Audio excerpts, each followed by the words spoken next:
हरवा यस बैगन में जिंदाबाद है भैया छापा हरवा यस बैगन में जिंदाबाद है कमीना खलता भैया के रहे तो धन्यवाद है कमीना खलता भैया के रहे तो धन्यवाद है होली में यही सब भौजी बैगन में जिंदाबाद है होली में यही सब भौजी बैगन में जिंदाबाद है ए भौजी सुना ना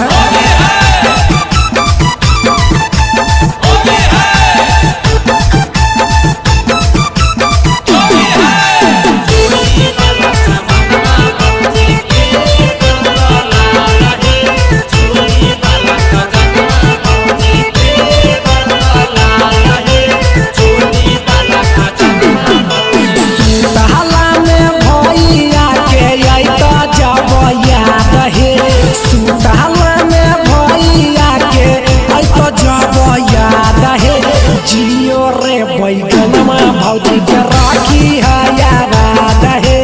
जियो रे बैगनमा भौजी के राखी है याद है चढ़ली जवानी के भौजी कर नहीं बर्बाद है चढ़ली जवानी के भौजी कर नहीं बर्बाद है जियो रे बैगनमा भौजी के राखी है याद है जियो रे बैगनमा भौजी के रखी है याद है